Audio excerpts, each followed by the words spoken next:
Hello, Dr. McCollum. My name is Matthew Delegowski, and I'm in your course. So this is my written statement for this week's assignment. I'm just going to be reading off my written statement right here.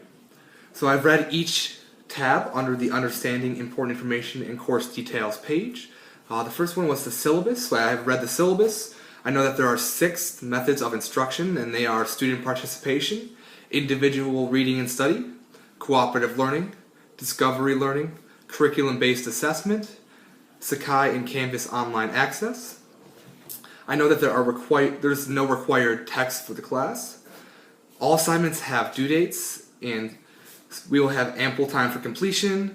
And in order to earn full credit, I will have to submit the work on or before the due date. I know the grading procedure, so anything from a 94% to 100% is an A, 86% to 93% is a B, 78 to 85% is a C, 70 to 77% is a D, and a 69% or below is an F. For the class, I know class participation, attendance, discovery research using the APA style format, student portfolio, and a final comprehensive project are all important to the class. I know that the use of technology is encouraged, which is a big reason why I thought I would use this video to submit the first assignment. There are 6 intended outcomes for the class. They are thinking skills, human relations, assessment, communication, and methodology/technology, as well as professionalism. Under the assignment rubric, so I know that it reflects merits, and I have to reflect on the merits and pitfalls of what has happened. I know I need to apply my fact-finding to real-life teaching scenarios with many examples. I have to be thorough and professional. I need to learn to use new tech skills, which is great. Creating an e-portfolio. So under here, I know that students learn best when they take an active role in the learning process. Students are more likely to appreciate how learning in one arena is useful in other settings if they personally relate to their activities. Students are better able to generalize from active class activity than from what they have listened to, watched, or read. Also, students have been shown to retain what they do better.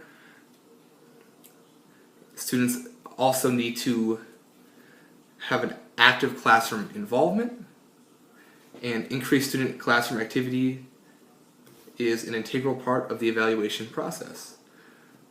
Under the Ethical Principles and Practice Standards tab, it took me to a link, and it has the following information there. There is 12 principles and practice standards. The first one is maintaining challenging expectations for individuals with exceptionalities to develop the highest possible learning outcomes and quality of life potential in ways that respect their dignity, culture, language, and background. Maintaining a high level of professional competence and integrity, and exercising professional judgment to benefit individuals with exceptionalities and their families.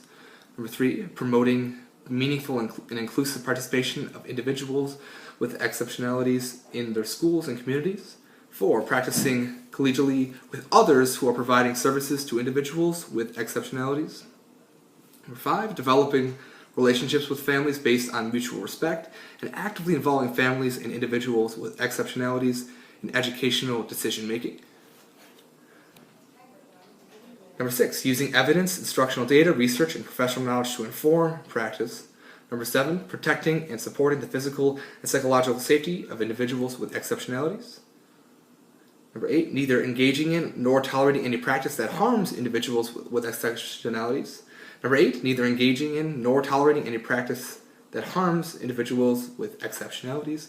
Number 9, practicing within the professional ethics standards and policies of CEC, upholding laws, regulations, and policies that influence professional practice, and advocating improvements in the laws, regulations, and policies. Number 10 is advocating for professional conditions and resources that will improve learning outcomes of individuals with exceptionalities. Number 11, engaging in improvement of the profession through active participation in professional organizations. And last but not least, number 12, participating in the growth and the dissemination of professional knowledge and skills. So those are all of the ethical principles and practice standards. Now we have the required profession dispositions. So under here we have a list of dispositions. I'll read through some of these. The first one is I am working to take personal responsibility for my own learning. I understand that I must be intrinsically motivated about my own learning if I expect to be a positive influence on my students. I am working diligently to learn all that I can in this course. Also, I am working to expand my own educational philosophy and to develop a set of sophisticated beliefs about teaching and learning. I am working to become a serious scholar. I understand that knowledge about teaching is not a fixed body of facts, but is complex and ever evolving. I realize that I must be capable of the highest levels of critical thinking and decision making. Alright, I'll read a couple more. I value the role of others in promoting my learning. I try to remain open to insights that others may have that will expand my understanding and skill. And I am working to understand how education relates to the larger community, cultural trends, and the global environment.